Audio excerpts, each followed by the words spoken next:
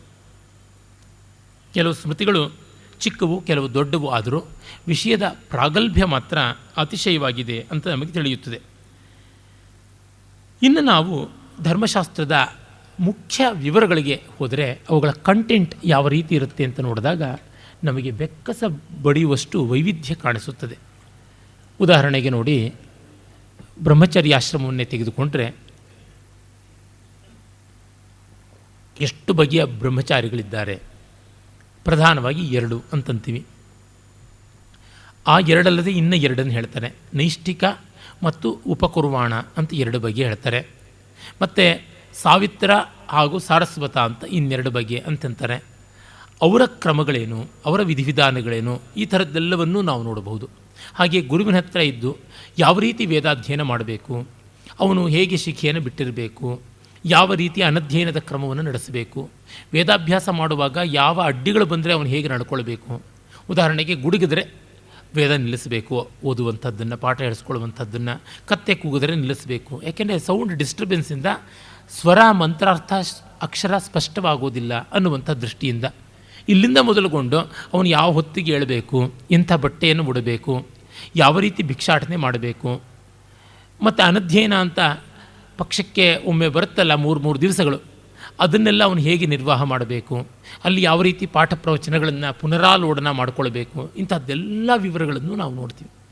ಹಾಗೆ ಒಂದು ಸ್ನಾನ ಅಂತಂದರೆ ಎಷ್ಟು ಸ್ನಾನಗಳು, ಎಷ್ಟು ಬಗೆಯ ವೈವಿಧ್ಯಗಳು, ಎಷ್ಟು ಬೇಕಾದರೂ ನಮಗೆ ನೋಡೋದಕ್ಕೆ ಸಾಧ್ಯ.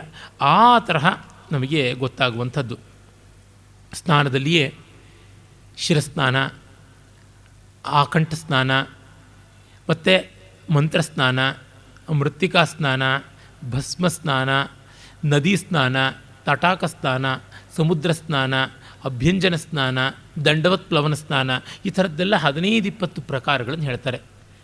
ತಲೆಯಿಂದ ಸ್ನಾನ ಮಾಡೋದು, ಕೊರಳಿಂದ ಕೆಳಗೆ ಮಾಡುವಂಥದ್ದು, ಮಂತ್ರೋದಕ ಪ್ರೋಕ್ಷಣೆ ಮಾಡಿಕೊಂಡು ಸ್ನಾನ ಮಾಡುವಂಥದ್ದು, ಮಣ್ಣನ್ನು ಹಚ್ಚಿಕೊಂಡು ಸ್ನಾನ ಮಾಡುವಂಥದ್ದು, ಭಸ್ಮವನ್ನು ಧರಿಸಿಕೊಂಡು ಸ್ನಾನ ಮಾಡುವಂಥದ್ದು, ನದಿ ತಟಾಕ ಇತ್ಯಾದಿಗಳಲ್ಲಿ ಮಾಡುವಂಥ ಒಂದು ವಿಶೇಷವಾದ ಸ್ನಾನ. ಅದು ಕಾಲಕ್ಕೆ ಸಂಬಂಧಪಟ್ಟಂತೆ ಗ್ರಹಣದ ಪರ್ವಕಾಲದ ಸ್ನಾನ ಅಥವಾ ಒಂದು ವಿಶೇಷವಾದ ಸಂಕ್ರಮಣದ ಸ್ನಾನ, ಈ ರೀತಿಯಾದ ಸ್ನಾನಗಳು. ಆಮೇಲೆ ಪ್ರಾಯಶ್ಚಿತ್ತಾದಿಗಳ ಸ್ನಾನ ಮತ್ತು ನದಿ ತಟಾಕಾದಿಗಳಲ್ಲಿ ದಡಮ್ಮನೆ ದಂಡವತ್ ಪ್ಲವನ, ಒಂದು ದೊಣ್ಣೆ ಬಿದ್ದಂತೆ ಬಿದ್ದು ಮಾಡುವಂಥ ಸ್ನಾನ. ಹೀಗೆ ಬಗೆ ಬಗೆಯಲ್ಲಿ ಹೇಳಿದ್ದಾರೆ. ಮತ್ತು ಅವುಗಳಿಗೆ ಸಂಕಲ್ಪ ಎಂಥದ್ದು, ಹೀಗೆಲ್ಲ ಅಂದರೆ ನಿಮಗೆ ಗೊತ್ತಾಗುತ್ತೆ ಈ ಡೀಟೇಲ್ಸ್ ಹೋಗುವ ಬಗೆ ಏನು ಅಂತ ಹೇಳ್ಬಿಟ್ಟು. ಮತ್ತು ಆ ಸಂದರ್ಭದಲ್ಲಿ ಮಾಡಬೇಕಾದ ಮಂತ್ರ, ಅವುಗಳ ಜಪ ಇತ್ಯಾದಿಗಳ ಕ್ರಮ ಹಾಗೆಲ್ಲ ಬರುತ್ತದೆ. 16 ಸಂಸ್ಕಾರಗಳನ್ನು ಹೇಳಿ ಒಂದೊಂದಕ್ಕೂ ಇಷ್ಟಿಷ್ಟು ಗಂಟೆಗಳು ಹಾಕ್ತಾ ಬಂದರೆ ಹೇಗಪ್ಪ ಅಂತ ಅನಿಸುತ್ತೆ. ಅಂದರೆ ನಿಮಗೆ ಡೀಟೇಲ್ಸ್ ಬೇಕೇ ಅಷ್ಟು ಕಾಣಿಸುತ್ತೆ. ನಾನು ಮತ್ತೆ ಉದಾಹರಣೆ ಕೊಡಬಹುದಾದದ್ದು ಇಂಟರ್ನೆಟ್ನ ಗೂಗಲ್ ಸರ್ಚೇನೆ. ಎಷ್ಟು ಬೇಕಾದ್ರೂ ನೋಡಿ, ನಿಮಗೆ ಸುಸ್ತಾಗಬೇಕು, ತಲೆ ತಿರುಗಬೇಕಷ್ಟೇ, ಅದಕ್ಕೇನು ಸುಸ್ತಾಗೋದಿಲ್ಲ. ಯಾಕೆಷ್ಟಿದೆ ಅಂದರೆ ಯಾರೋ ಒಬ್ಬರು ನೋಡೋರಿರ್ತಾರೆ, ಅವ್ರಿಗೋಸ್ಕರ ಇದೆ ಅಂತ. ಒಂದೊಂದು ಸೈಟ್ಸನ್ನು ಎಷ್ಟು ಲಕ್ಷಾಂತರ ಜನ ನೋಡಿರ್ತಾರೆ ಅನ್ನೋದು ನಿಮಗೇ ಗೊತ್ತಿದೆ. ಹೀಗಾಗಿ ನಾವು ಇದು ಯಾಕಿಷ್ಟು ಬೆಳೆಸಿದ್ದಾರೆ ಅಂತ ಆಕ್ಷೇಪ ಮಾಡುವಂಥದ್ದಲ್ಲ, ನಮಗೇನು ಬೇಕು ಅನ್ನೋದನ್ನು ನಾವು ಸ್ಪಷ್ಟ ಮಾಡಿಕೊಳ್ಳಬಹುದು. ಮೊನ್ನೆಯಿಂದ ಆಗಮಗಳಿಂದ ನಾನು ಇದನ್ನೇ ಹೇಳ್ತಾ ಬರ್ತಾ ಇದ್ದೀನಿ. ಭಾರತ ದೇಶದ ಸಂಸ್ಕೃತಿಯ ವೈವಿಧ್ಯ, ಅಗಾಧತೆ ಅಂಥದ್ದು. ಹೀಗಿರುವಲ್ಲಿ ನಾವು ಒಂದು ಆನುಪೂರ್ವಿಯಿಂದ ಹೇಗೆ ಹೋಗಬೇಕು, ಯಾವ ರೀತಿ ಮಾಡಬೇಕು ಅನ್ನುವಂಥದ್ದು ಪ್ರಶ್ನೆ ಬರುತ್ತೆ. ಅದಕ್ಕಾಗಿಯೇ ಹಿಂದೆಯೇ ಷೋಡಶ ಸಂಸ್ಕಾರಗಳಲ್ಲಿ ನಾನು ವಿವರಿಸಿದ್ದೆ. 1 ವಾರ 10 ದಿವಸದಷ್ಟು ಮಾಡಿದಂಥ ಭಾಷಣ ಮಾಲಿಕೆಯಲ್ಲಿ ವಿವರಗಳು ಹೆಚ್ಚಾಗಿದ್ದವು. ಅವುಗಳನ್ನು ಸಂಕ್ಷೇಪವಾಗಷ್ಟೇ ಇಲ್ಲಿ ಗಮನಿಸಬಹುದು. ಒಬ್ಬ ವ್ಯಕ್ತಿ ಧರ್ಮಬದ್ಧನಾಗಿ ಬೆಳೆಯಬೇಕು ಅಂತಂದರೆ ಜನ್ಮ ಪೂರ್ವ, ಜನ್ಮಾನಂತರ, ಮರಣಾನಂತರ 3 ಹಂತಗಳಲ್ಲಿಯೂ ಸಂಸ್ಕಾರ ನಡೆಯಬೇಕು ಅಂತ ಮಾಡಿದ್ದು. ಅದಕ್ಕಾಗಿ ಮೊದಲಿಗೆ ಧರ್ಮಶಾಸ್ತ್ರಗಳಲ್ಲೆಲ್ಲ, ಗೃಹಶಾಸ್ತ್ರಗಳಲ್ಲೆಲ್ಲ ನಾವು ನೋಡುವಂಥದ್ದು ವಿವಾಹವನ್ನೇ ಕೇಂದ್ರ. ಯಾಕೆಂದರೆ ಕುಟುಂಬ ಕೇಂದ್ರಿತವಾಗಿಯೇ ಎಲ್ಲ ನಡೆಯಬೇಕು. ವ್ಯಕ್ತಿ ಹುಟ್ಟುವುದು ಕುಟುಂಬದಲ್ಲಿ, ಕುಟುಂಬ ಇಲ್ಲದೆ ವ್ಯಕ್ತಿ ಇಲ್ಲ, ದಾಂಪತ್ಯವಿಲ್ಲದೆ ಯಾವ ಕುಟುಂಬವೂ ಇಲ್ಲ. ಈ ಕಾರಣದಿಂದ ದಾಂಪತ್ಯ ಧರ್ಮದಿಂದ ಶುರು ಮಾಡಬೇಕು ಅಂತ ವಿವಾಹ ಅಂತ ಮಾಡಿದ್ರು. ವಿವಾಹ ಆಮೇಲಿಂದ ಸಂತಾನ. ಸಂತಾನದಲ್ಲಿ ಮೊದಲಿಗೆ ಗರ್ಭಾಧಾನ ಅಂತ, ಅಂದರೆ ಒಳ್ಳೆಯ ಸಂತತಿ ಆಗಬೇಕು ಅನ್ನುವ ಸಂಕಲ್ಪದಿಂದಲೇ ಆರಂಭವಾಗುವಂಥದ್ದು. ವಿವಾಹದ ಮುಖ್ಯ ಲಕ್ಷಣವೇ ಅದು. ಈ ಮಾತು ಬಹಳ ದೊಡ್ಡದು ಅಂತ ನನಗೆ ಈ ಕಾಲದಲ್ಲಿ ಅನಿಸುತ್ತೆ. ಯಾಕೆಂದರೆ ಈಗೆಲ್ಲ ಲಿವಿಂಗ್ ಟುಗೆದರ್ ಮೊದಲಾದವು ಬಂದಿವೆ. ಮೊನ್ನೆಯಷ್ಟೇ ಸುಪ್ರೀಂ ಕೋರ್ಟ್ನಲ್ಲಿ ಕೂಡ ಆ ಬಗ್ಗೆ ವಿಲಕ್ಷಣವಾದ ಅಭಿಪ್ರಾಯಗಳು ಹೊಮ್ಮಿವೆ. ಈ ರಾಧಾಕೃಷ್ಣರನ್ನು ಬೀದಿಗೆ ಎಳೆಯುವ ಮಟ್ಟಕ್ಕಾಗಿದೆ. ವಸ್ತುತಃ ರಾಧೆಯ ಹೆಸರು ಕೂಡ ಮಹಾಭಾರತ, ಭಾಗವತ, ವಿಷ್ಣು ಪುರಾಣ, ಹರಿವಂಶದಲ್ಲಿ ಬರುವಂಥದ್ದಲ್ಲ, ಬ್ರಹ್ಮವೈವರ್ತ ಪುರಾಣದಲ್ಲಿ ಮಾತ್ರ ಬರುವಂಥದ್ದು. ಮತ್ತು ರಾಧೆಯನ್ನು ಒಂದು ಸಂಕೇತವಾಗಿ ನೋಡ್ತೀವಿ ಹೊರತು ವಾಸ್ತವವಾಗಿ ನೋಡೋಲ್ಲ. ಆ ರೀತಿ ವಾಸ್ತವೀಕರಣದ ಒಂದು ಉತ್ತಾನತೆಯನ್ನು ಜಯದೇವನ ಗೀತಗೋವಿಂದದಿಂದ ಈಚೆಗೆ ನೋಡ್ತೀವಿ. ಅದನ್ನು ಒಂದು ಕಾವ್ಯ ಅಂತ ಕರೆದಿದ್ದೇವೆ ಹೊರತು ಒಂದು ಧರ್ಮಶಾಸ್ತ್ರದ ಪ್ರಮಾಣ ಗ್ರಂಥ ಅಂತ ನೋಡಿಲ್ಲ. ಇರಲಿ, ವಿವಾಹ ಸಂಸ್ಥೆಯನ್ನು ಯಾಕೆ ಮಾಡಿಕೊಂಡಿದ್ದು ಅಂದರೆ ಪರಸ್ಪರ ಬಾಧ್ಯತೆ ಇರುತ್ತದೆ ಅಂತ. ಬಾಧ್ಯತೆ, ನಂಬಿಕೆ ಇಲ್ಲದೇ ಇದ್ದಾಗ ಕುಟುಂಬ ಬೆಳೆಯೋದಿಲ್ಲ.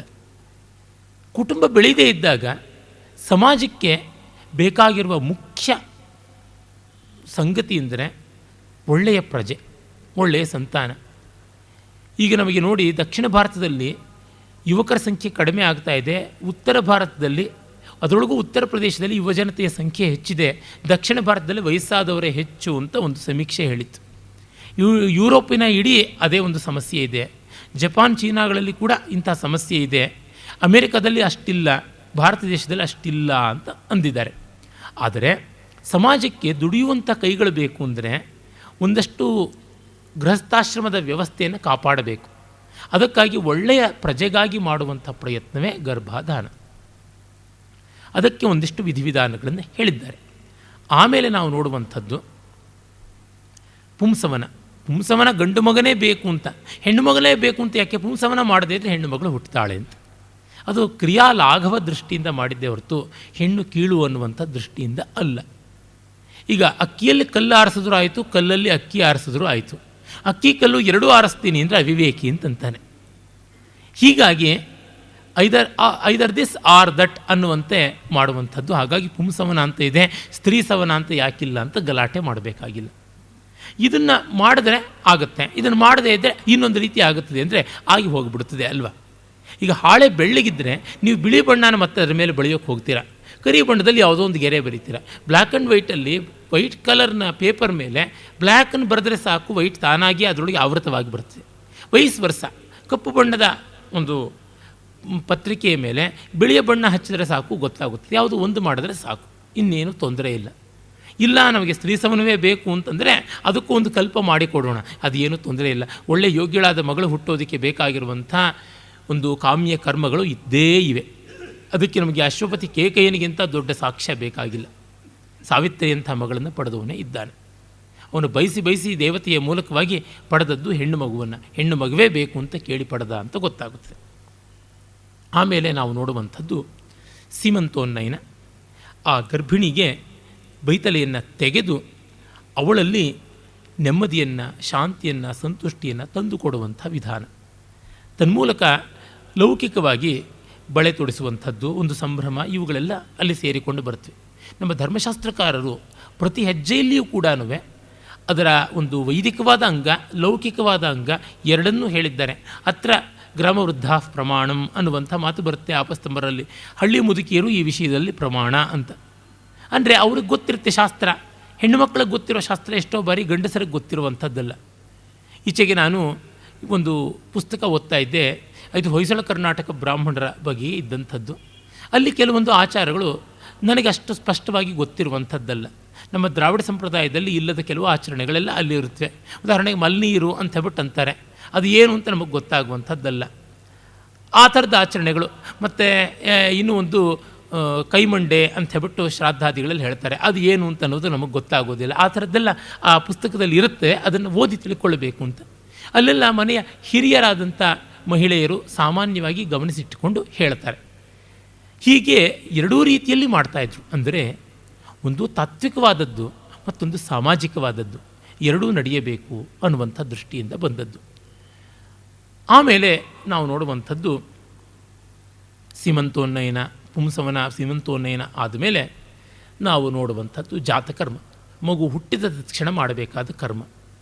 ಆ ಗರ್ಭ ಧರಿಸಿದ ತಾಯಿಗೂ ಮತ್ತು ಮಗುವಿಗೂ ಸಂಬಂಧವಾಗಿರುವಂಥ ನಾಭಿನಾಳ, ಹೊಕ್ಕುಳ ಬಳ್ಳಿಯನ್ನು ಛೇದ ಮಾಡುವುದಕ್ಕೆ ಮುನ್ನ ಮಾಡುವ ಮೇಧಾಜನನ ಕರ್ಮ ಅಂತ ಒಂದುಂಟು, ಅದು.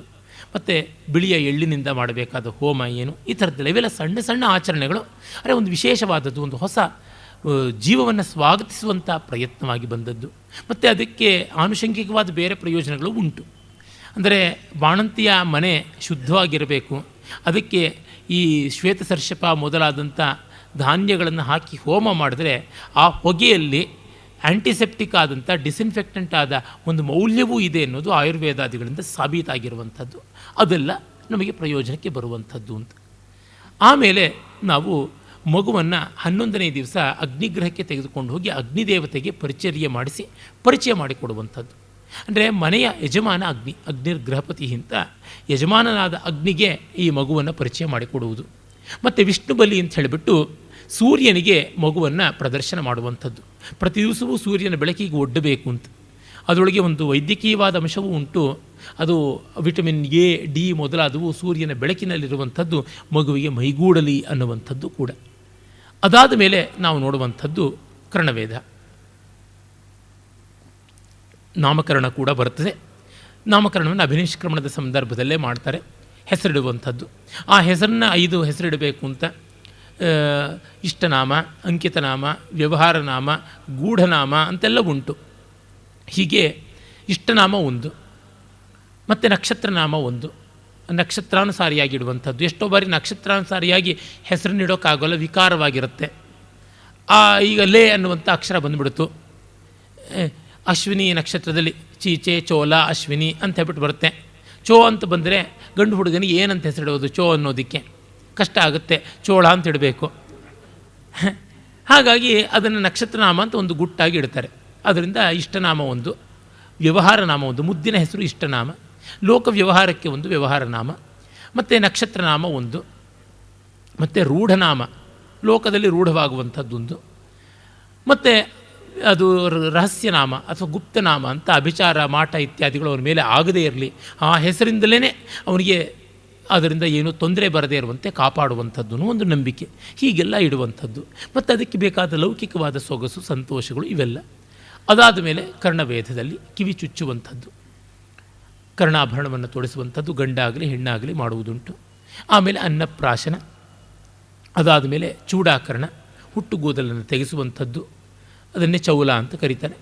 ಆಮೇಲೆ ಉಪನಯನ, ಮತ್ತು ವಿದ್ಯಾವ್ರತಗಳು ಅಂತ 4 ಗುರುವಿನ ಅಧೀನದಲ್ಲಿ ನಡೆಸ್ತಕ್ಕಂಥದ್ದು.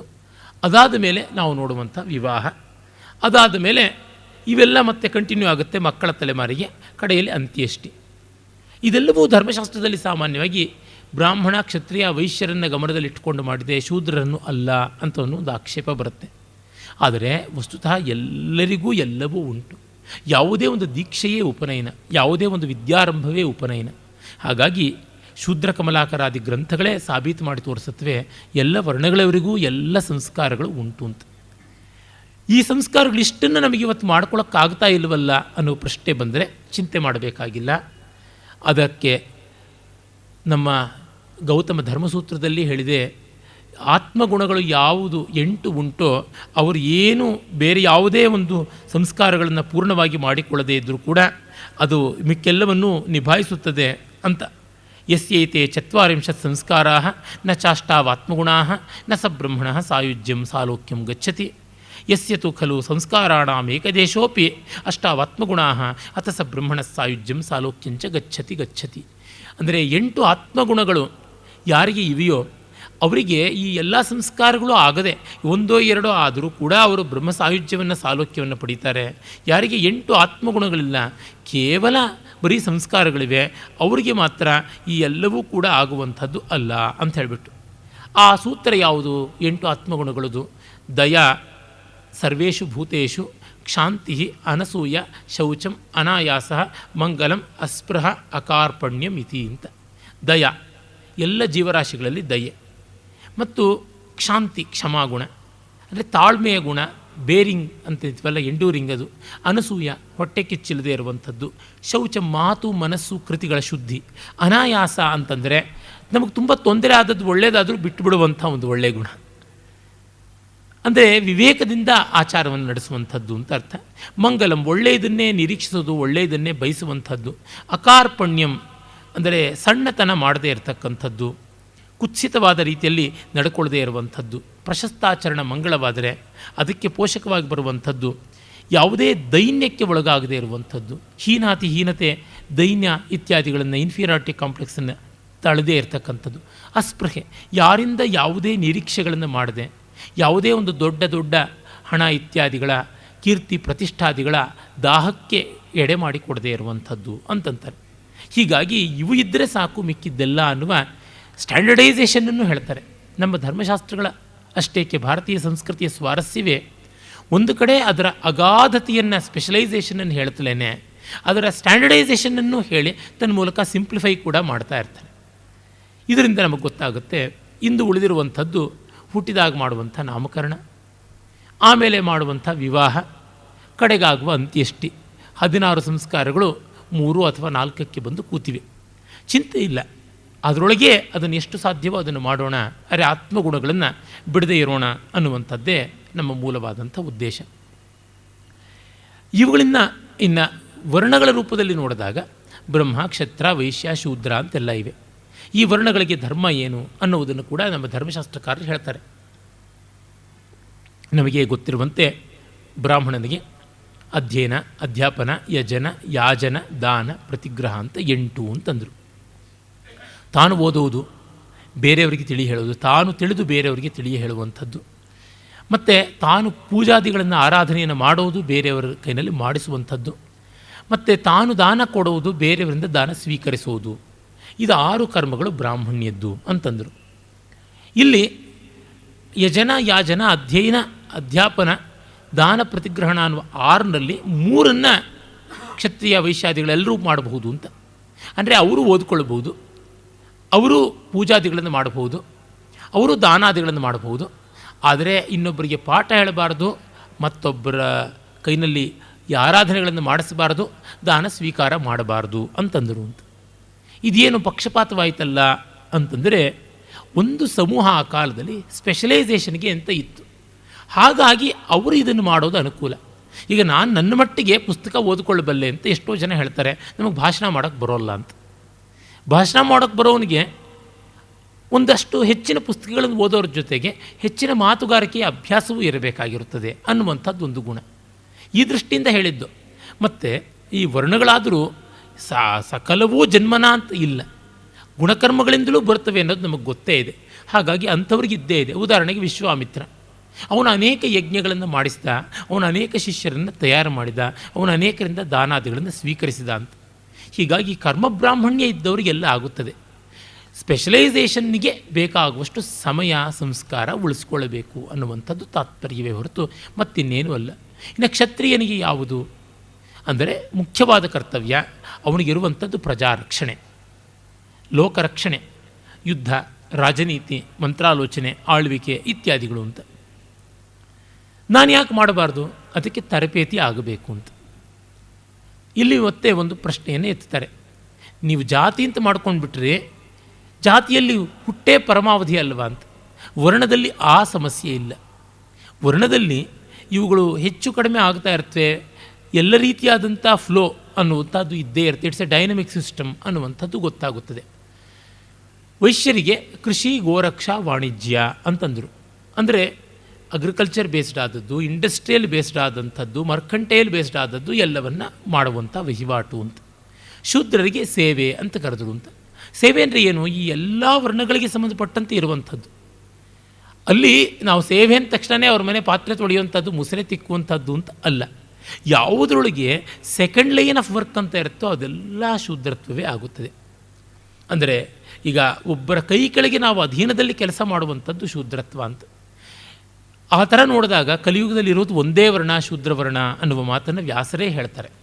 ಕಾರಣ ಇಷ್ಟೇ, ಪ್ರತಿಯೊಬ್ಬರೂ ಇನ್ನೊಬ್ಬರ ಕೈ ಕೆಳಗೆ ಇರುವಂಥದ್ದಾಗಿದ್ದಾರೆ. ಅಂದರೆ ಯಾವುದನ್ನು ನಾವು ಸಪೋರ್ಟಿಂಗ್ ಸ್ಟಾಫ್ ಅಂತ ಕರಿತೀವಿ ಅದನ್ನು ಶೂದ್ರತ್ವ ಅಂತ. ಸಂಖ್ಯೆ ಅದು ಬಹಳ ಹೆಚ್ಚು ಆಗಿರುವಂಥದ್ದಾಗುತ್ತದೆ. ಕ್ಷತ್ರಿಯರಲ್ಲಿಯೂ ಕೂಡ ಶೂದ್ರರಿರ್ತಾರೆ, ಬ್ರಾಹ್ಮಣರಲ್ಲಿಯೂ ಶೂದ್ರರಿರ್ತಾರೆ, ವೈಶ್ಯರಲ್ಲಿಯೂ ಶೂದ್ರರಿರ್ತಾರೆ, ಶೂದ್ರರಲ್ಲಿಯೂ ಬ್ರಾಹ್ಮಣ, ಕ್ಷತ್ರಿಯ, ವೈಶ್ಯಾದಿಗಳು ಇದ್ದೇ ಇರ್ತಾರೆ ಅನ್ನುವಂಥದ್ದು ಪರಮಾರ್ಥ ಸ್ಥಿತಿ. ಅಂದರೆ ಉದಾಹರಣೆಗೆ ಕೇರಳದ ದೇವಸ್ಥಾನವನ್ನೇ ತೆಗೆದುಕೊಂಡ್ರೆ, ದೇವಸ್ಥಾನದ ಅರ್ಚಕ ಮೇಲ್ಶಾಂತಿ ಅವನು ಬ್ರಾಹ್ಮಣ ಅಂತ ಅನಿಸ್ಕೊಂಡ್ರೆ, ಅವನ ಕೈ ಕೆಳಗೆ ಜನ್ಮ ಬ್ರಾಹ್ಮಣನಾಗಿ ಕೆಲಸ ಮಾಡ್ತಕ್ಕಂಥವನು ಕೀಳ್ಶಾಂತಿ, ಅವನು ಶೂದ್ರ. ಅವನಿಗೆ ಪರಿಚರ್ಯ ಮಾಡ್ತಾನೆ, ಅವನಿಗೆ ಮೂಲ ವಿಗ್ರಹವನ್ನು ಮುಟ್ಟೋ ಅವಕಾಶ ಇಲ್ಲ. ಹತ್ತಿ ಬತ್ತಿ ಹೊಸ್ತು ಕೊಡೋದು, ದೀಪ ಆಡಿ ಮಾಡಿಕೊಡ್ತಕ್ಕಂಥದ್ದು ಇಷ್ಟೇ. ಅದೇ ರೀತಿಯಲ್ಲಿ ಒಬ್ಬ ಸಂಗೀತಗಾರ ಹಾಡ್ತಾ ಇರ್ತಾನೆ, ಅವನಿಗೆ ತಂಬೂರಿ ಹಾಕೋದಕ್ಕೆ ಮಾತ್ರ ಒಬ್ಬ ಇರ್ತಾನೆ, ಅವನು ಹಾಡೋದಿಲ್ಲ. ಅವನು ತಂಬೂರಿ ಹಾಕ್ತಕ್ಕಂಥ ಒಂದು ಪರಿಚರ್ಯ ಮಾಡ್ತಾ ಇರ್ತಾನಲ್ಲ, ಅವನು ಸಂಗೀತ ಕ್ಷೇತ್ರದ ಶೂದ್ರ. ಈ ರೀತಿಯಾಗಿ ಅಂದರೆ ಪ್ರತಿಯೊಂದು ವರ್ಣವೂ ಕೂಡ ಸಪೋರ್ಟಿಂಗ್ ಸ್ಟಾಫ್ ಆದಾಗ ಆ ಒಂದು ವೃತ್ತಿ, ಆ ಆಯಾಮ ಬರುವಂಥದ್ದಾಗುತ್ತದೆ ಅನ್ನುವುದು ಧರ್ಮಶಾಸ್ತ್ರದ ಹೃದಯ ಅಂತ ನಮಗೆ ಗೊತ್ತಾಗುತ್ತದೆ. ಇವರುಗಳ ವರ್ಣಗಳ ಒಂದು ಅರ್ಹತೆಗಳು, ಆಲೋಚನೆಗಳು, ಉದ್ಯಮಗಳು, ಕ್ರಿಯಾತ್ಮಕತೆ ಇವೆಲ್ಲವನ್ನು ನೋಡ್ತೀವಿ. ಹಾಗೆಯೇ ಇನ್ನೂ ಒಂದು ಸ್ವಾರಸ್ಯ ಏನೆಂದರೆ, ವಿಕ್ರಯ ಮಾಡಬೇಕಾದಂಥದ್ದು ಯಾವುದು, ವಿಕ್ರಯ ಮಾಡದೇ ಇರುವಂಥದ್ದು ಯಾವುದು ಅಂತ ಕ್ರಯಾಕ್ರಯಗಳು, ಭಕ್ಷ್ಯಾಭಕ್ಷ್ಯಗಳು ಇವುಗಳನ್ನು ಕೂಡ ಧರ್ಮಶಾಸ್ತ್ರ ಹೇಳುತ್ತದೆ. ಅಂದರೆ ಕೆಲವು ಪದಾರ್ಥಗಳನ್ನು ಯಾರೂ ಮಾರಬಾರದು ಅಂತನ್ನುವಂಥದ್ದು. ಉದಾಹರಣೆಗೆ ನೀರನ್ನು ಮಾರಬಾರದು, ಗಾಳಿಯನ್ನು ಮಾರಬಾರದು, ಈ ಥರದ್ದೆಲ್ಲ ಈ ಕಾಲದಲ್ಲಿ ಸಾಧ್ಯವ ಅಂದರೆ ಈ ನೀರಿಗೂ ಬಾಯಿ ಬಿಡುವಂಥ ಸ್ಥಿತಿ ಬಂದರೆ ತೊಂದರೆ ಅಲ್ವ. ಗಾಳಿನ ಮಾರುವಂಥದ್ದು ಅಂತ ನಾವು ಈ ಕಾಲದಲ್ಲಿ ಅಂತೀವಿ. ಮುಂದಿನ ಒಂದು ಕಾಲಕ್ಕೆ ಗಾಳಿ ಮಾರೋದು ಏನಿದೆ ಮಹಾ.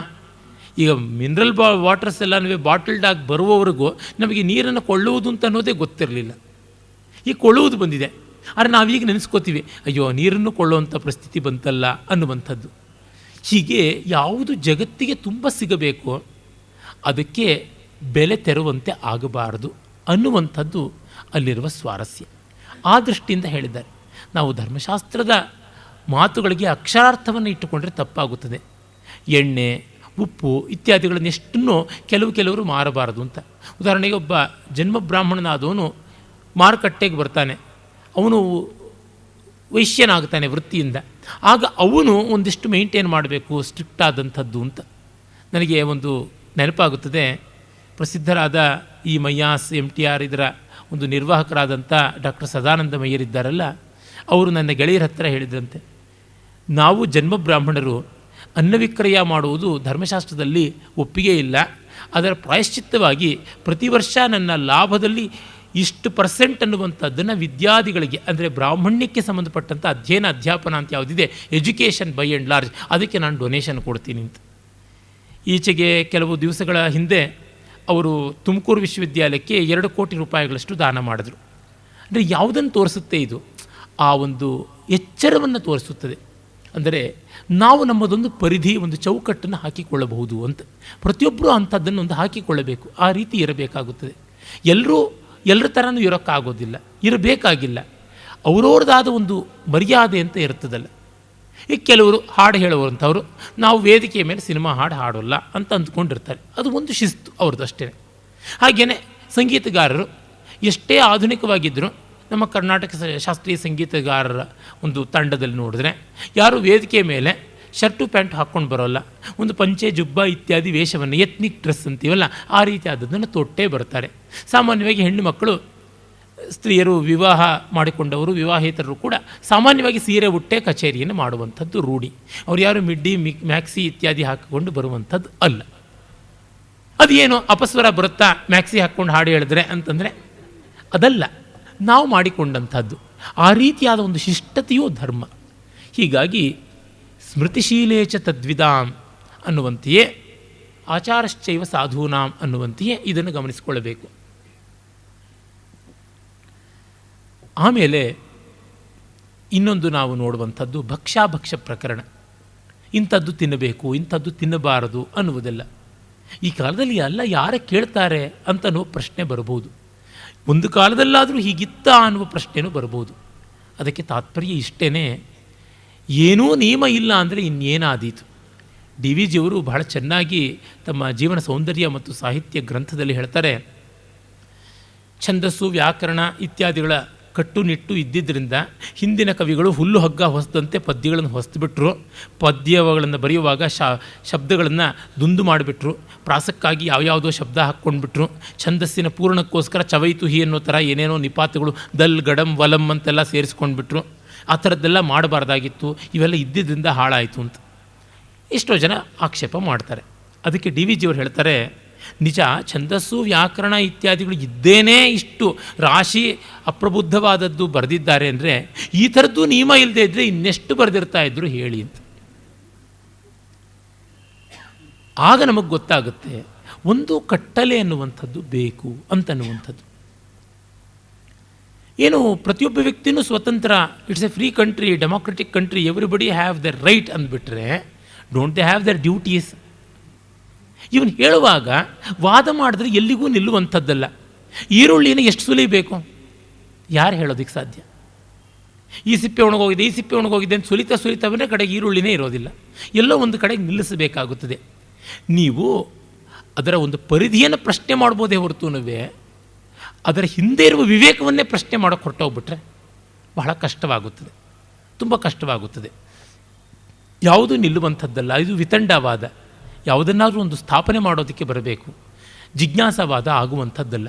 ಹಾಗಾಗಿ ಹೇಳ್ತಾರೆ, ಇಂತಿಂಥದ್ದು ತಿನ್ನಬೇಡಿ, ಇಂತಿಂಥದ್ದು ಬೇಡ ಅಂತ ಬೇಕಾದಷ್ಟು ಹೇಳ್ತಾರೆ.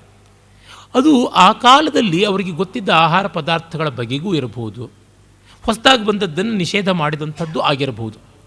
ಉದಾಹರಣೆಗೆ ಕೆಲವು ತರಕಾರಿಗಳು ಇತ್ಯಾದಿಗಳನ್ನು ಎಲ್ಲವನ್ನು ಹೇಳ್ತಾರೆ, ಮತ್ತು ಮೊಟ್ಟೆ ಇತ್ಯಾದಿಗಳ ಬಗ್ಗೆ ಹೇಳ್ತಾರೆ. ಅದು ಯಾಕೆಂದರೆ ಅದು ಇನ್ನೊಂದು ಪ್ರಾಣಿಗೆ ಜನ್ಮ ಕೊಡುತ್ತದೆ, ಅದಕ್ಕೆ ಬೇಡ ಅಂತ ಏನೋ ಆ ತರ್ಕ ನಮಗೆ ಬಾಲಿಶ ಅಂತ ಅನ್ನಿಸ್ಬೋದು. ಆದರೆ ಅವರಿಗೆ ಪ್ರಾಣಿಗಳ ಜೀವಿಗಳ ಸಂರಕ್ಷಣೆಯ ಕಾಳಜಿಯೂ ಒಂದು ಮಟ್ಟಕ್ಕೆ ಇತ್ತು ಅನ್ನುವುದು ನಾವು ಗಮನಿಸಬೇಕಾದದ್ದು. ಮತ್ತು ಕೂಡಿದ ಮಟ್ಟಿಗೂ ನಾವು ಜಗತ್ತಿನ ಮೇಲೆ ಅವಲಂಬಿಸುವುದು ಕಡಿಮೆ ಆಗಬೇಕು, ಪರಿಸರದ ಮಾಲಿನ್ಯ ಹೆಚ್ಚು ಮಾಡೋದು ಕಡಿಮೆ ಆಗಬೇಕು, ಅದರ ಮೇಲಿನ ಹಲ್ಲೆ ಕಡಿಮೆ ಆಗಬೇಕು ಅನ್ನೋದು ಇಲ್ಲಿ ಉದ್ದೇಶ ಅಂತ ಗೊತ್ತಾಗುತ್ತದೆ. ಈ ದೃಷ್ಟಿಯಿಂದ ಭಕ್ಷ್ಯಾಭಕ್ಷ್ಯ ಪ್ರಕರಣ ಇತ್ಯಾದಿಗಳೆಲ್ಲ ಬೆಳಕೊಂಡು ಬಂದಿರುವಂಥದ್ದು ಗೊತ್ತಾಗುತ್ತೆ. ಹೀಗೆಲ್ಲ ಇದು ಆಚಾರ ಖಂಡದಲ್ಲಿ ಬರುತ್ತದೆ. ಹಾಗೆ ಒಬ್ಬ ಬೆಳಗ್ಗೆ ಎದ್ದಾಗಲಿಂದ ರಾತ್ರಿವರೆಗೂ ಏನು ಮಾಡಬೇಕು, ಪಂಚಮಹಾಯಜ್ಞಗಳು ಪ್ರತಿಯೊಬ್ಬ ಗೃಹಸ್ಥನು ಮಾಡಬೇಕಾದದ್ದು. ಅನೇಕ ಬಾರಿ ಈ ವೇದಿಕೆಯಲ್ಲಿ ಹೇಳಿದ್ದೀನಿ. ಗೃಹಸ್ಥಾಶ್ರಮಿಯಾದವನು ಬ್ರಹ್ಮಯಜ್ಞ, ದೇವಯಜ್ಞ, ಮತ್ತು ಪಿತೃಯಜ್ಞ, ಭೂತಯಜ್ಞ, ಮನುಷ್ಯಯಜ್ಞ ಅಂತ 5 ಯಜ್ಞಗಳು ಮಾಡಬೇಕು. ಬ್ರಹ್ಮಯಜ್ಞವನ್ನು ಋಷಿಯಜ್ಞ ಅಂತಲೂ ಕರೀತಾರೆ. ತಾನು ಜ್ಞಾನೋಪಾಸನೆ ಮಾಡಬೇಕು, ಮತ್ತೊಬ್ಬರಿಗೂ ಅದನ್ನು ತಿಳಿ ಹೇಳಬೇಕು ಅಂತನ್ನುವಂಥದ್ದು ವೇದಾಭ್ಯಾಸದ ಪ್ರಧಾನ ವ್ಯಪದೇಶ ಇದ್ದರೂ ಅದರ ಹೃದಯ ಇರುವಂಥದ್ದು ಜ್ಞಾನದ ಅರ್ಜನೆ ಮತ್ತು ಜ್ಞಾನ ವಿತರಣೆ ಅಂತ. ಹಾಗೆ ಒಂದು ಶ್ರದ್ಧೆ, ಒಂದು ನಂಬಿಕೆ, ಒಂದು ಭಗವದ್ಭಕ್ತಿ, ಅದನ್ನು ನಾವು ಮೈಗೂಡಿಸಿಕೊಳ್ಳಬೇಕು. ಈ ಕಾಲದಲ್ಲಿ ಬಹಳ ಜನ ಹೇಳ್ತಾರೆ we are not religious but spiritual ಅಂತ. ಏನೋ ಒಂದು ಮಾಡಿ ಅದಾದರೂ ಅಂತ. ನಾವು ಪೂಜೆ ಮಾಡೋಲ್ಲ, ಮೆಡಿಟೇಷನ್ ಮಾಡ್ತೀವಿ ಅಂತಾರೆ. ಎಂಥದ್ದು ಒಂದು ಮಾಡಿ ಆ ರೀತಿಯಾದಂಥದ್ದನ್ನು ದೇವಯಜ್ಞ ಅಂತ. ನಾನು ನನಗಾಗಿ ಒಂದಷ್ಟು ಸಮಯ ಉಳಿಸಿಕೊಳ್ತೀನಿ, ಆಗ ಏನೂ ಮಾಡೋದಿಲ್ಲ ಅನ್ನುವಂಥದ್ದೇ ಕಡೆಗೆ ಬರುವಂಥ ದೇವಯಜ್ಞ ಅಂತ. ಮತ್ತು ಪಿತೃಯಜ್ಞದಲ್ಲಿ ಹಿರಿಯರಿಗೆ, ತಂದೆ ತಾಯಿಗಳಿಗೆ ಸಲ್ಲಿಸುವ ಗೌರವ, ಸತ್ಕಾರ, ಕೇರಿಂಗ್ ಫಾರ್ ದೆಮ್ ಅಂತ. ಇವತ್ತು ಕೂಡ ವಿಜಯ ಕರ್ನಾಟಕದಲ್ಲಿ ರವಿ ಬೆಳಗೆರೆ ಅವರದ್ದು ಉಪದೇಶ ಹರಿದಿತ್ತು. ನೀವು ತಂದೆ ತಾಯಿಗಳನ್ನು ಹಾಗೆ ನೋಡಿಕೊಳ್ಳಿ, ಹೀಗೆ ನೋಡಿಕೊಳ್ಳಿ ಅಂತೆಲ್ಲ ಹೇಳಿಬಿಟ್ಟಿದ್ದು. ಇದೆಲ್ಲ ಬಿಡಿ, ಅದು ವೇಶ್ಯ ಪಾತಿವ್ರತ್ಯದ ಉಪದೇಶ ಮಾಡಿದಂತೆಯೇ ಅದೆಲ್ಲ ಕೂಡ ಬಹಳ ಅಪಾಯಕಾರಿಯಾದದ್ದು. ಪರೋಪದೇಶ ಪಾಂಡಿತ್ಯ. ಆದರೆ ಹೇಳುವ ವಿಚಾರಗಳು ಒಳ್ಳೆಯದು, ಹೇಳೋರು ಯಾರೇ ಆಗಬಹುದು, ಹೇಳಿದ ವಿಷಯ ಸರಿ ಇದೆ, ಅದನ್ನು ನಾವು ಸಂತೋಷ ಪಡ್ಬೋದು ಅಂತ ಅನ್ನಬಹುದು. ನೋ ಭದ್ರ ಕೃತವೋ ಎಂತು ವಿಶ್ವತಃ ಅಂತ. ಆದರೆ ಅದನ್ನು ಬಹಳ ಧಿಮಾಕಿನಿಂದ ಹೇಳಿದಾಗ ಅಪಾಯ ಬರುತ್ತದೆ. ಏನೋ ಅಪ್ಪ ನನಗೆ ತಿಳಿದಷ್ಟು ನಾನು ಹೇಳಿದ್ದೀನಿ, ನಾನಂತೂ ಹಾಳಾದೆ, ನೀವು ಹಾಳಾಗಬೇಡಿ ಎನ್ನುವ ನಮ್ರತೆಯಿಂದ ಹೇಳಿದ್ರೆ ಪರವಾಗಿಲ್ಲ. ನಾನು ಹಾಗೆ ಸಾಧಿಸಿದ್ದೀನಿ, ಈ ಕಡೆದು ಕಟ್ಟೆ ಹಾಕಿದ್ದೀನಿ ಅಂತ ಅಂದಾಗ ಬರುತ್ತದೆ ಅಪಾಯ. ಆ ಧ್ವನಿಗಳು ಅಲ್ಲಿ ಸಾಕಷ್ಟು ಕಾಣಿಸಿಕೊಳ್ಳುತ್ತವೆ. ಇರಲಿ. ಆದರೆ ನಾವು ಹಿರಿಯರು ಮೊದಲಾದವರನ್ನು ಗೌರವಿಸಬೇಕು ಅನ್ನುವಂಥದ್ದಕ್ಕೆ ಹೇಗೂ ಮಾಡ್ಬೋದು ಅಂದರೂ ಒಂದು ಕ್ರಮ ಅಂತ ಇಟ್ಟುಕೊಂಡ್ರೆ ಅನುಕೂಲ ಅಂತ.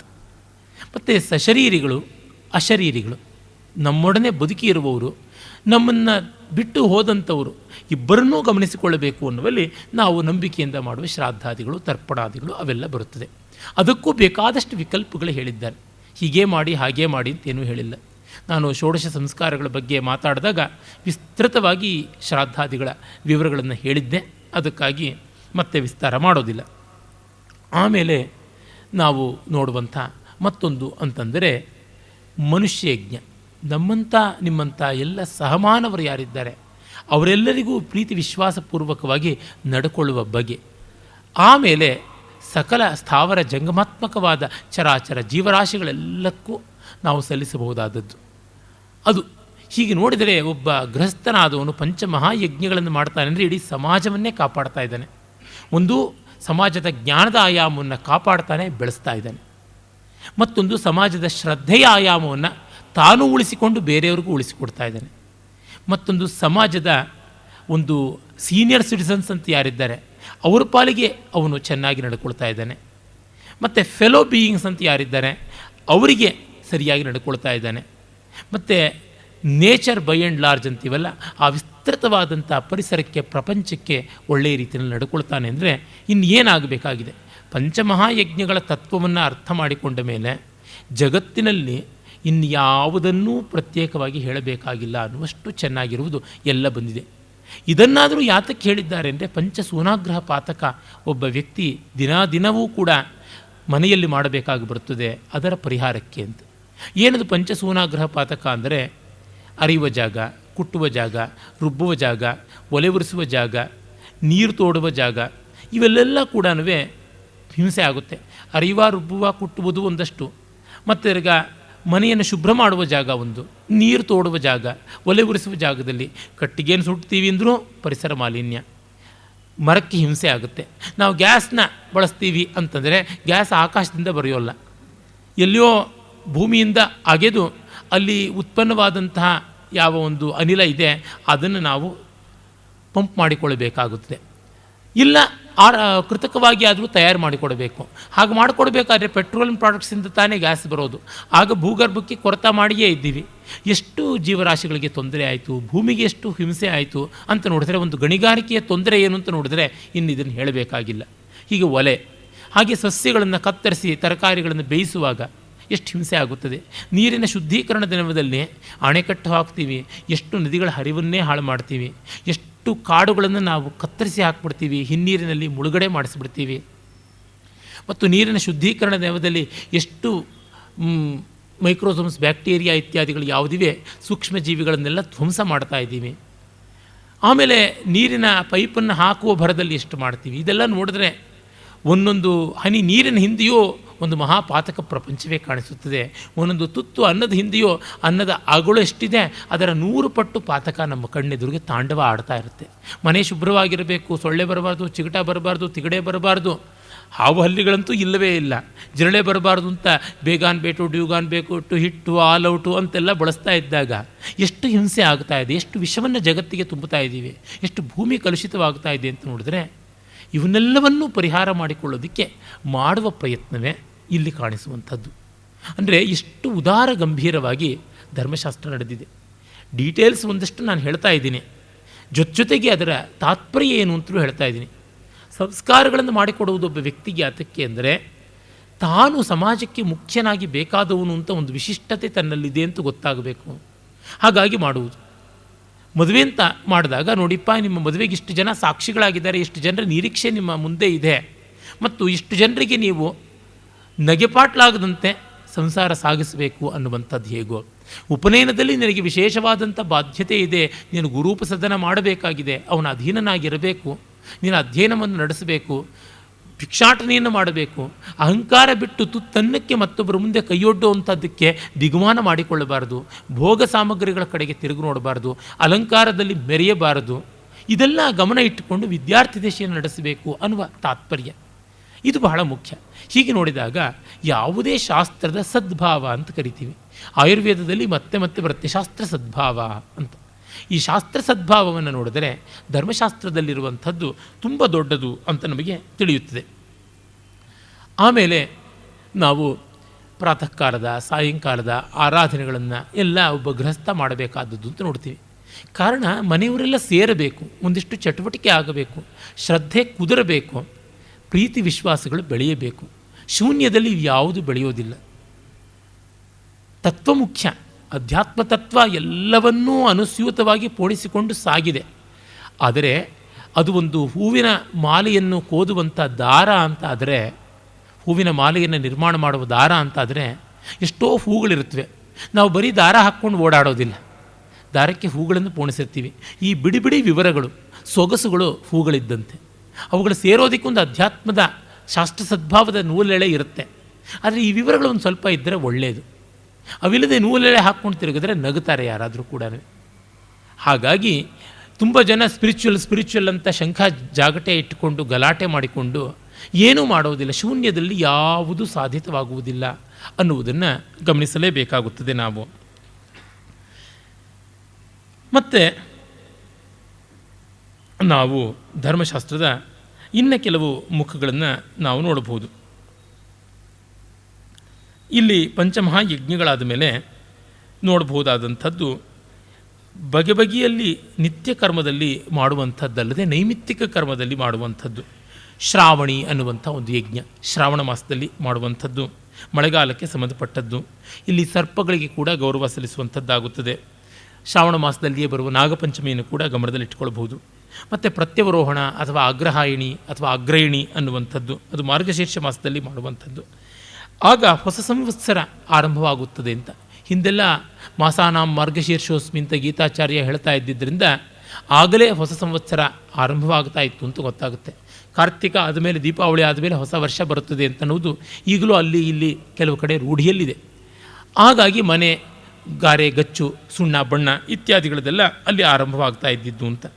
ಮತ್ತು ಅಗ್ರಹಾಯಣಿ ಎನ್ನುವುದು ಸುಗ್ಗಿಗೂ ಕೂಡ ಸಂಬಂಧಪಟ್ಟಂಥದ್ದಾಗುತ್ತದೆ. ಹಾಗೆಯೇ ಆರ್ತವ ಕರ್ಮಗಳು ಅಂತ. ಆರ್ತವ ಅಂದರೆ ಋತು ಸಂಬಂಧಿಯಾದ ಕರ್ಮಗಳು. ಪ್ರಾಚೀನ ಭಾರತ ಎಷ್ಟೇ ಆಗಲಿ ಕೃಷಿ ಪ್ರಧಾನ.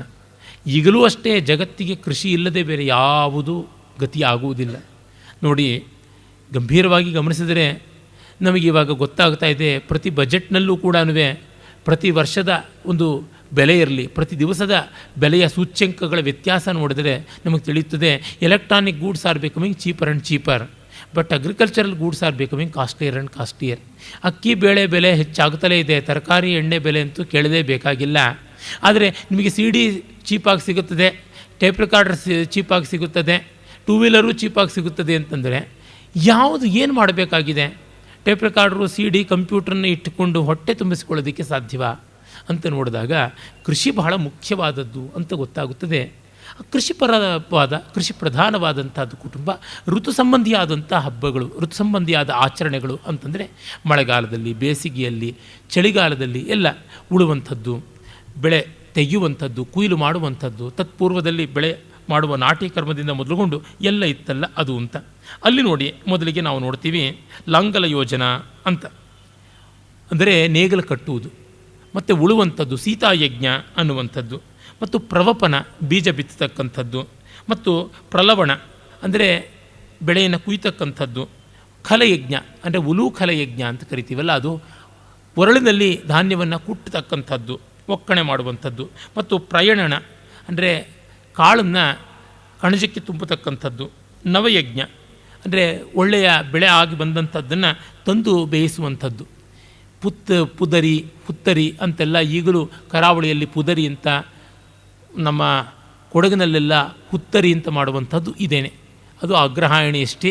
ಅದು ನವಧಾನ್ಯವನ್ನು ತಂದು ಅಂದರೆ ಹೊಸ ಧಾನ್ಯವನ್ನು ತಂದು ಬೇಯಿಸಿ ಅಡುಗೆ ಮಾಡುವಂಥದ್ದು. ಈ ರೀತಿಯಾಗಿ ಸುಮಾರು 7 ಕೃಷಿ ಕರ್ಮ ಸಂಬಂಧಿಯಾದಂಥ ಒಂದು ಆಚರಣೆಗಳು ಧರ್ಮಶಾಸ್ತ್ರದಲ್ಲಿ ಕಾಣಿಸುತ್ತವೆ. ಅಂದರೆ ನಮಗೇನು ಗೊತ್ತಾಗುತ್ತದೆ, ಕೇವಲ ಬ್ರಾಹ್ಮಣರದು ಅಂತ ಹೇಳಿಲ್ಲ ಧರ್ಮಶಾಸ್ತ್ರ, ಕೃಷಿಕರದು ಎಲ್ಲವನ್ನೂ ಹೇಳಿದೆ ಅಂತ ಅದು ನಮಗೆ ಗೊತ್ತಾಗುತ್ತೆ. ಮತ್ತು ಗೋವುಗಳಿಗೆ ಸಂಬಂಧಪಟ್ಟಂಥ ರೀತಿಯಲ್ಲೂ ಉಂಟು ಆಚರಣೆಗಳು ಧರ್ಮಶಾಸ್ತ್ರದಲ್ಲಿ ಬರುತ್ತೆ. ಶೂಲಗವ ಅಂತಕ್ಕಂಥದ್ದು ಅಂದರೆ ಮಹಾದೇವನಿಗೆ ಒಂದು ಗೋವನ್ನು ಅರ್ಪಣೆ ಮಾಡುವಂಥದ್ದು.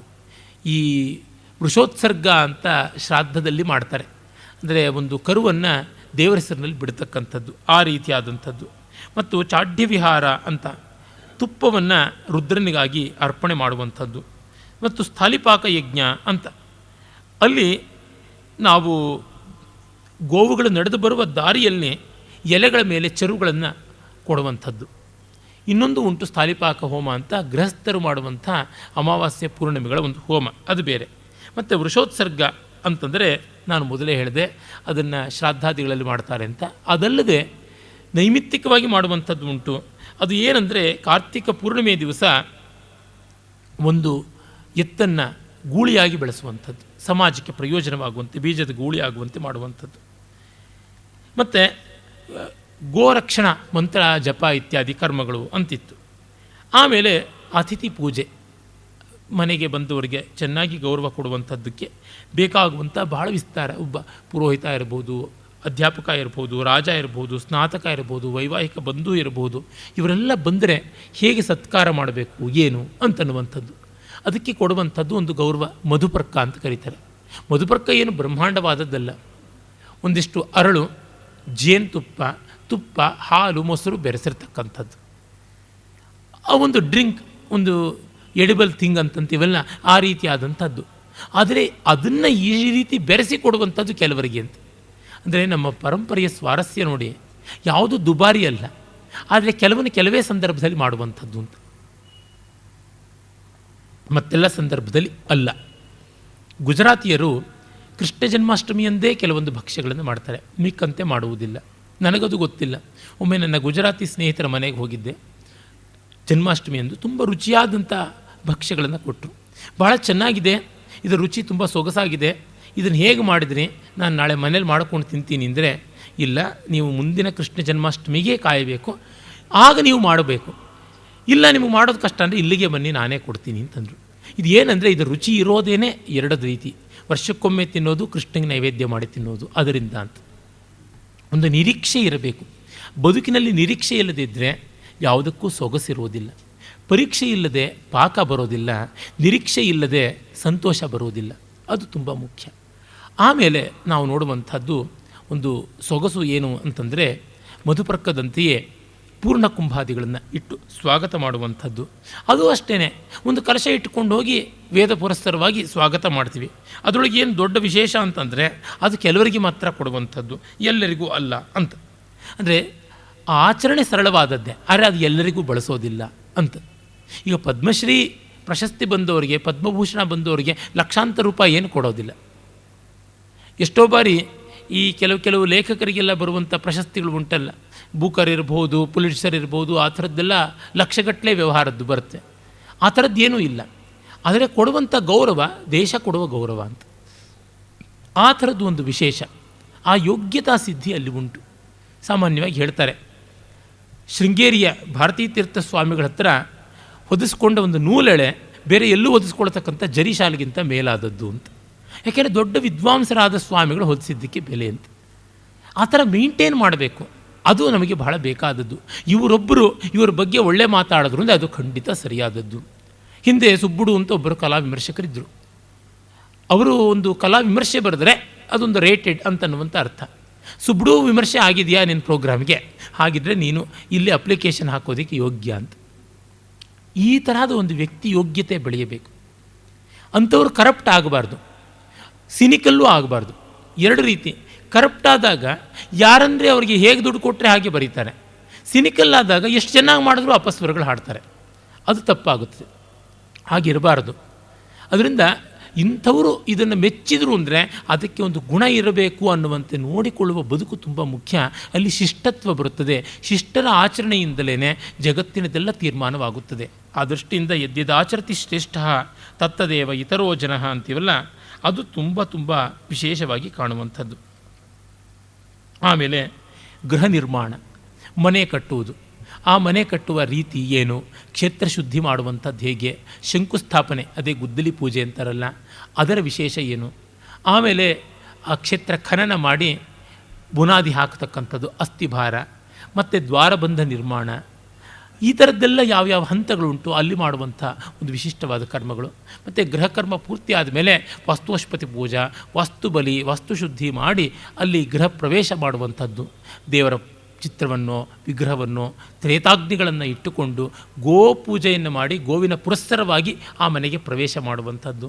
ತುಂಬ ಸುಂದರವಾದ ಕಲ್ಪನೆಗಳು. ಅಗ್ರಿಕಲ್ಚರಲ್ ಫ್ಯಾಮಿಲಿ ಅಂತ ಗೊತ್ತಾಗುತ್ತದೆ. ಅಪ್ಪಟ ಜಾನಪದೀಯವಾದಂಥದ್ದು. ಈ ಕಾಲದಲ್ಲಿ ಜಾನಪದ ಅಂತ ಕೋಲಾಹಲ ಮಾಡ್ತಾರೆ ವಿಶ್ವವಿದ್ಯಾಲಯದಲ್ಲಿ. ಇವರು ಯಾರೂ ಇದನ್ನು ಓದೋದಿಲ್ಲ. ಇಲ್ಲಿ ನೋಡಿದ್ರೆ ನಮಗೆ ಗೊತ್ತಾಗುತ್ತೆ. ನಾನು ಅನೇಕ ಲೇಖನಗಳನ್ನು ಈ ಬಗ್ಗೆ ಬರೆದಿದ್ದೀನಿ. ನಮ್ಮ ಜಾನಪದ ವಿದ್ವಾಂಸರು ಸಂಪೂರ್ಣವಾಗಿ ಈ ಧರ್ಮಶಾಸ್ತ್ರಾದಿಗಳಿಗೆ ವಿಮುಖರಾಗಿದ್ದಾರೆ. ಕಾಣೆಯವರು ಹಿಸ್ಟ್ರಿ ಆಫ್ ಧರ್ಮಶಾಸ್ತ್ರನೇ ಓದೋದಿಲ್ಲ. ಅದೇ ರೀತಿ ನಮ್ಮ ಪುರೋಹಿತರು, ಧರ್ಮಶಾಸ್ತ್ರಜ್ಞರು ಜಾನಪದ ಜೀವನದ ಆಚರಣೆ ಎಂಥದ್ದು, ಗ್ರಾಮ ಜೀವನದ ರೀತಿ ಎಂಥದ್ದು ಅಂತ ನೋಡಬೇಕು. ಉದಾಹರಣೆಗೆ ನೋಡಿ, ಇನ್ನೇನು ಇವತ್ತು ಹಸಿ ಕರಗ, ನಾಡದ್ದೇ ನಮಗೆ ಮಹಾಕರಗ ಉಂಟು. ಆ ಕರಗದ ಆಚರಣೆ ಏನು ಅಂತನ್ನೋದನ್ನು ನಾವು ಅರ್ಥ ಮಾಡಿಕೊಳ್ಳೋದಕ್ಕೆ ಬಹಳ ಮುಖ್ಯವಾಗಿ ಬೇಕಾಗಿರುವುದು ಸಾಂಖ್ಯ ತತ್ವ. ಸಾಂಖ್ಯ ದರ್ಶನವನ್ನು ವ್ಯಾಸಂಗ ಮಾಡಿದರೆ, ಕಾಲಿಕಾದಿ ಉಪಪುರಾಣಗಳನ್ನು ಓದಿದರೆ ನಮಗೆ ಕರಗ ಚೆನ್ನಾಗಿ ಅರ್ಥ ಆಗುತ್ತೆ. ಹಾಗೆಯೇ ಕರಗ ಇತ್ಯಾದಿಗಳನ್ನು ಚೆನ್ನಾಗಿ ನೋಡಿದರೆ ಸಾಂಖ್ಯ ತತ್ವ ಮತ್ತು ಕಾಲಿಕೋಪಪುರಾಣ, ಆಗಮ, ತಂತ್ರಾದಿಗಳು ನಮಗೆ ಚೆನ್ನಾಗಿ ಸ್ಪಷ್ಟವಾಗಿ ಗೊತ್ತಾಗುತ್ತೆ. ಮಾತೃದೇವತಾ ಪೂಜಾ, ಶಕ್ತ್ಯಾರಾಧನೆ ಏನು ಅಂತ ಗೊತ್ತಾಗಬೇಕು ಅಂದರೆ ಕರಗ, ಅದನ್ನು ನಾವು ಅರ್ಥ ಮಾಡಿಕೊಳ್ಳಬೇಕು. ಹೀಗೆ ಎಷ್ಟೋ ಆಚರಣೆಗಳು ಎರಡೂ ಕಡೆಯಲ್ಲಿವೆ, ಒಂದೇ ಆಗಿವೆ. ಅದನ್ನು ತಿಳ್ಕೊಳ್ಳೋದಕ್ಕೆ ಉಭಯತ್ರ ಸಾಮರಸ್ಯ ಅನ್ನುವುದು ಬೇಕು ಅಂತ ಗೊತ್ತಾಗುತ್ತದೆ. ಆಮೇಲೆ ಆ ಮನೆಯೆಲ್ಲ ಕಟ್ಟಿದ ಮೇಲೆ ನನಗೆ ಅಫಿಷಿಯಲ್ಲಾಗಿ ಬೈ ಲಾ ಈ ಮನೆ ನನ್ನದು ಅಂತ ಗೊತ್ತಾಗಿರ್ಬೋದು ಕಾನೂನಿನ ದೃಷ್ಟಿಯಿಂದ. ಆದರೆ ಆ ಮನೆಯನ್ನು ಕಟ್ಟುವುದಕ್ಕೆ ಎಷ್ಟು ಗಿಡಗಳು ಕತ್ತರಿಸಬೇಕಾಯಿತು, ಎಷ್ಟು ಹುಲ್ಲನ್ನು ಬೇರು ಕಿತ್ತು ತಳ್ಳಬೇಕಾಯಿತು, ಎಷ್ಟು ಹದ್ದು, ಹಲ್ಲಿ, ಹಾವು, ಅವುಗಳನ್ನೆಲ್ಲನೂ ಓಡಿಸಬೇಕಾಯಿತು. ಆ ಹಿಂಸೆ ಅವುಗಳನ್ನು ಓಡಿಸಿ ಆ ಜಾಗದಲ್ಲಿ ನಾನು ಮನೆ ಕಟ್ಟಿಕೊಂಡಲ್ಲ, ಅವುಗಳಿಗೆ ಶಾಂತಿ ಸಮಾಧಾನ ಆಗಬೇಡವಾ, ಅದಕ್ಕಾಗಿ ಮಾಡುವಂಥ ಬಲಿಕರ್ಮ ಅಂದರೆ ಯಾವುದನ್ನೋ ಕೊರಳು ಕತ್ತರಿಸ್ತಕ್ಕಂಥದ್ದು ಅಂತಲ್ಲ, ಅನ್ನ ವಿತರಣೆ ಮಾಡುವಂಥದ್ದು, ಪೂಜೆ ಮಾಡುವಂಥದ್ದು. ಸಂಸ್ಕೃತದಲ್ಲಿ ಬಲಿ ಅಂದರೆ ಪೂಜಾ ಅನ್ನುವಂಥದ್ದು ಅರ್ಥ. ಹೀಗೆ ಆ ಗೃಹಕರ್ಮದ ಬಗ್ಗೆ ಗೊತ್ತಾಗುತ್ತದೆ. ಆಮೇಲೆ ಚೈತ್ಯಯಜ್ಞ ಅಂತ ದೊಡ್ಡವರ ಸ್ಮರಣೆಯಲ್ಲಿ ಮಾಡುವಂಥ ಮೆಮೋರಿಯಲ್ಸ್ ಅಂತೀವಲ್ಲ, ಆ ರೀತಿಯಾದದ್ದು ಅವುಗಳು. ಹೀಗೆ ಇವೆಲ್ಲ ಕೂಡ ಈಗಲೂ ನಮಗೆ ನಡೀತಾ ಇರುವಂಥದ್ದು ಗೊತ್ತಾಗ್ತಾ ಬರುತ್ತೆ. ಅದರೊಳಗೆ ಹೆಚ್ಚು ಕಡಿಮೆ ಆಗಿದ್ದರೂ ಕೂಡ ತತ್ವ ಅಂತೂ ಉಳಿದೇ ಇದೆ ಅನ್ನುವುದನ್ನು ನಾವು ನೋಡಬಹುದು. ಮತ್ತು ಈ ಪ್ರತಿಯೊಂದು ಆಶ್ರಮಗಳ ವಿವರಗಳನ್ನು ಕೂಡ ನಾವು ನೋಡ್ತೀವಿ. ಪ್ರತಿಯೊಬ್ಬರ ಜೀವನದ ವಿವರಗಳು ಕೂಡ ಬಹಳ ಚೆನ್ನಾಗಿ ಬರುತ್ತವೆ. ಉದಾಹರಣೆಗೆ ಗೃಹಸ್ಥಾಶ್ರಮಕ್ಕೆ ಬಂದಾಗ ಗೃಹಸ್ಥನು ಮಿಕ್ಕ ಎಲ್ಲ ಆಶ್ರಮಗಳಿಗೂ ರಕ್ಷಣೆ ಮಾಡುವಂಥ ಒಂದು ಕವಚದಂತೆ ಇರ್ತಾನೆ ಅನ್ನುವ ಮಾತು ಮನ್ವಾದಿಗಳು ಹೇಳ್ತಾನೆ. ಅವನು ಎಷ್ಟು ತುತ್ತು ತಿನ್ನಬೇಕು ಅನ್ನೋದು ಮೊದಲುಗೊಂಡು ನಿಯಮಗಳನ್ನು ಹೇಳಿದ್ದಾರೆ. ಬ್ರಹ್ಮಚಾರಿಗೆ ಯಥೇಷ್ಟವಾಗಿ ತಿನ್ನಬೇಕು, ಬೆಳೆಯುವವನು.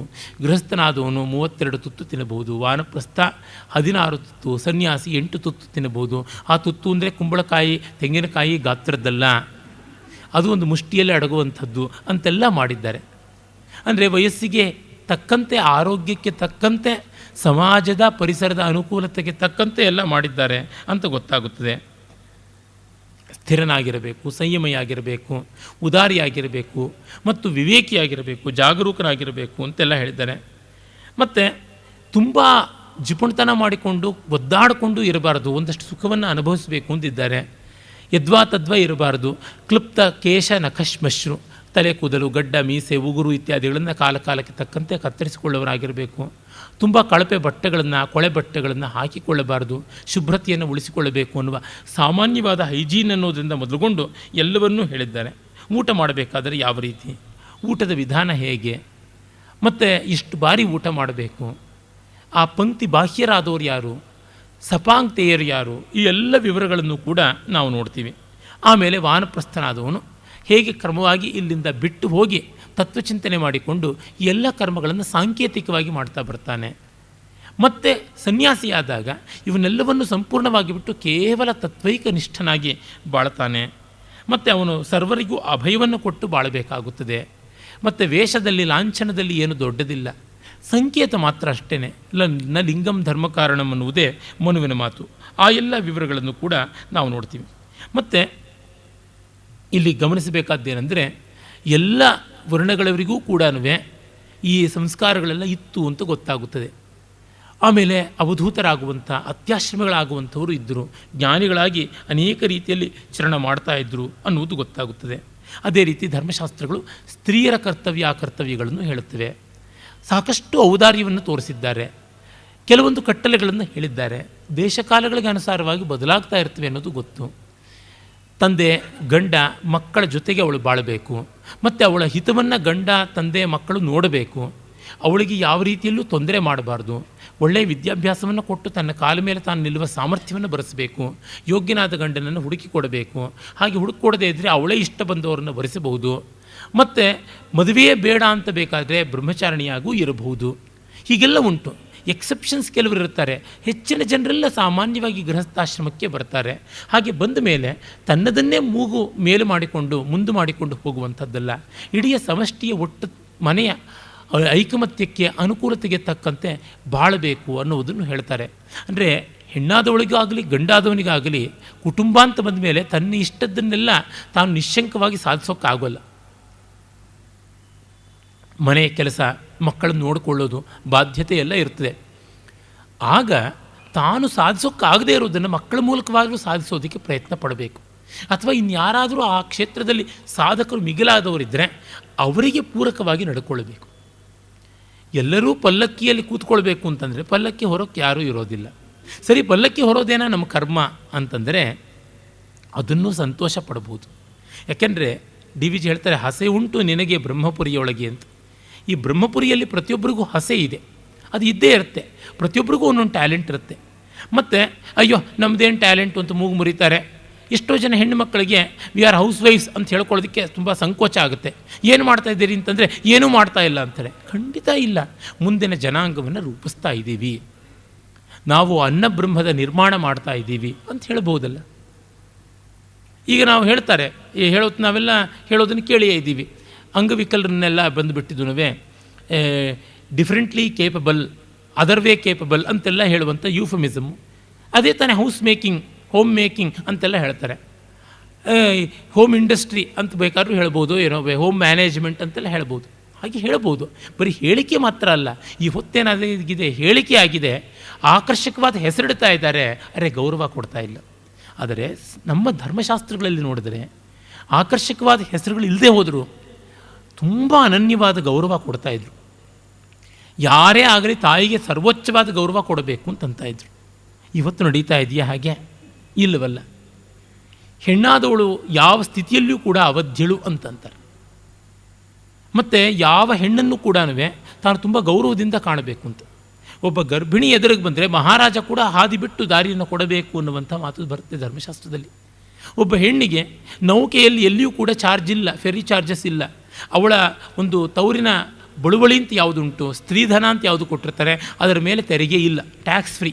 ಈ ಥರದ್ದೆಲ್ಲ ಧರ್ಮಶಾಸ್ತ್ರಕಾರರು ಕೊಟ್ಟಿದ್ದಾರೆ. ಅಂದರೆ ಗೃಹಿಣಿಯಾಗಿರುವವಳಿಗೆ ಇಷ್ಟೆಲ್ಲ ಸವಲತ್ತುಗಳು ಇದ್ದವು, ಗೌರವ ಇತ್ತು ಅಂತ ಗೊತ್ತಾಗುತ್ತದೆ. ಅದು ಸಾಲದೆ ಅಂದರೆ ನಮಗೆ ಅದು ಬೇಕು ಇದು ಬೇಕು ಅಂದರೆ ಯಾವುದೂ ಸಿಗೋಲ್ಲ. ಯಾವುದೋ ಒಂದು ಕಳ್ಕೊಳ್ಳೋದಕ್ಕೆ ತಯಾರಿರಬೇಕು. ಈಗ ಕಳ್ಕೊಂಡಿದ್ದಾರೆ, ತೊಂದರೆ ಇಲ್ಲ, ಆದರೆ ಅದನ್ನು ದೂರಬೇಕಾಗಿಲ್ಲ ಅಂತ ಆ ಸಮಾಜ, ಆ ಸಮುದಾಯದಲ್ಲಿ ನೋಡಿದ್ರು. ನಮಗೆ ಇವತ್ತು ಅದು ಹೇಗೆ ರೆಲೆವೆಂಟು, ಈಗ ಅದು ಹೇಗೆ ಸಂಗತ, ಆ ಸ್ತ್ರೀಧರ್ಮ ಅನ್ನುವಂಥದ್ದು ಅಂತಂದರೆ, ನಾವು ಗೌರವಕ್ಕೆ ತೃಪ್ತರಾಗೋದಿದ್ದರೆ ಕೆಲವು ಸವಲತ್ತುಗಳನ್ನು ಬಿಡಬೇಕಾಗುತ್ತೆ. ಅನುಕೂಲಗಳೇ ಬೇಕು ಅಂದರೆ ಗೌರವವನ್ನು ಕಳ್ಕೊಳ್ಬೇಕಾಗುತ್ತೆ ಅಷ್ಟೇ. ನಾನು ಡಿಮಾಂಡ್ ಮಾಡಿದಷ್ಟು ದುಡ್ಡು ಕೊಡಿ ಅಂತಂದರೆ ಸರಿ, ಒಂದು ಕೂಲಿ ಕೆಲಸದವನ ಥರ ನೋಡ್ತಾರೆ ಹೊರತು ಒಬ್ಬ ವ್ಯಕ್ತಿಯಾಗಿ ವಿದ್ವಾಂಸನಾಗಿ ಗೌರವ ಕೊಡೋದಿಲ್ಲ. ನನ್ನ ಎಷ್ಟೋ ಜನ ಬಂದು ಕೇಳ್ತಾರೆ, ನಿಮ್ಮ ಭಾಷಣಕ್ಕೆ ಎಷ್ಟು ಕೊಡಬೇಕು ಅಂತ. ಅಪ್ಪ, ನೀವು ಅದರ ಬಗ್ಗೆ ಯೋಚನೆ ಮಾಡಬೇಡಿ ಅಂತೀನಿ. ನಾನು ಇಷ್ಟು ಕೊಡಬೇಕು ಅಂತಂದರೆ ನಾವು ಈ ಥರ ಕೊಡಬೇಕು ಅನ್ನೋದು ಕೆಲಸಕ್ಕೆ ಹೇಳ್ತೀವಿ ಹೊರತು ಇಂಥದ್ದಕ್ಕೆ ಹೇಳೋದಿಲ್ಲ. ಈಗ ಒಂದು ಪೂಜೆಗೆ ಇಷ್ಟು ಕೊಡಿ ಅಂತಂದರೆ ಪೂಜೆ ಎನ್ನುವ ಕೂಲಿ ಅಂತಾಗುತ್ತೆ. ಹಾಗಲ್ಲದೆ ದಕ್ಷಿಣೆ ಅಂತಾದರೆ ದಕ್ಷಿಣೆಗೆ ಇಂತಿಷ್ಟು ಅಂತಿರೋದಿಲ್ಲ. ಪ್ರಿಸ್ಕ್ರಿಪ್ಷನ್ ಇಲ್ಲದೇ ಇರತಕ್ಕಂಥದ್ದು ದಕ್ಷಿಣೆ, ಇರುವಂಥದ್ದು ಕೂಲಿ. ಅದು ಪ್ರೈಮ್ ಮಿನಿಸ್ಟರ್ ಉದ್ಯೋಗ ಆದರೂ ಸಂಬಳ ಇದೆ ಅಂದರೆ ಕೂಲಿ, ಸಂಬಳ ಇಲ್ಲ ಅಂತಂದರೆ ಅದು ದಕ್ಷಿಣೆ ಅಂತ. ಒಂದೊಂದು ಮರ್ಯಾದೆ ಅಂತ ಒಂದೊಂದಕ್ಕೆ ಇರುತ್ತೆ. ಅದು ನಮಗೆ ಬೇಡ ಅಂತಂದರೆ ಬಿಡಬಹುದು. ಇಲ್ಲ, ನಮಗೆ ತಾಯಿ ಅಂತ ಗೌರವ ಕೊಡೋದು ಬೇಕಾಗಿಲ್ಲ, ನನಗೆ ತಾಯಿತನವೇ ಬೇಡ, ನನ್ನ ಕೆಲಸವನ್ನು ನಾನು ಪರ್ಸ್ಯೂ ಮಾಡ್ತೀನಿ, ಸಂತೋಷ ಮಾಡಬಹುದು. ಆದರೆ ನಿನ್ನ ಪಾಡಿಗೆ ನೀವು ಬದುಕಿದ್ರಿ, ನಿನ್ನ ಆಸೆಗೋಸ್ಕರ ನೀವು ಓದ್ಕೊಂಡೆ ಅಂತಂದರೆ ಯಾರೂ ಇದು ಮಾಡೋಲ್ಲ. ನಾವು ಜಗತ್ತಿಗೆ ತಾಯಾದಾಗ ಮಾತ್ರ ಬೆಲೆ, ನಮ್ಮ ಕೆಲಸಗಳಿಗೆ ಮಾತ್ರ ನಾವು ತಾಯಾದರೆ ಯಾರೂ ಬೆಲೆ ಕೊಡೋದಿಲ್ಲ. ನಮ್ಮ ಮಕ್ಕಳಿಗೆ ನಾವು ತಾಯಾದರೆ ಮಕ್ಕಳಾದರೂ ಬೆಲೆ ಕೊಡ್ತಾರೆ. ಇದನ್ನು ನಾವು ಗಮನಿಸಿದಾಗ ಸ್ತ್ರೀ ಧರ್ಮದ ರೀತಿ ಹೇಗೆ ಬಂದಿದೆ ಧರ್ಮಶಾಸ್ತ್ರದಲ್ಲಿ ಅನ್ನುವಂಥದ್ದು ಗೊತ್ತಾಗುತ್ತದೆ. ಇಂಥ ವಿವರಗಳನ್ನು ಮತ್ತು ರಾಜಧರ್ಮಾದಿಗಳನ್ನು ಒಂದು ಸ್ವಲ್ಪ ನಾಳೆ ನಾಡದ್ರಲ್ಲಿ ನೋಡೋಣ. ನಮಸ್ಕಾರ.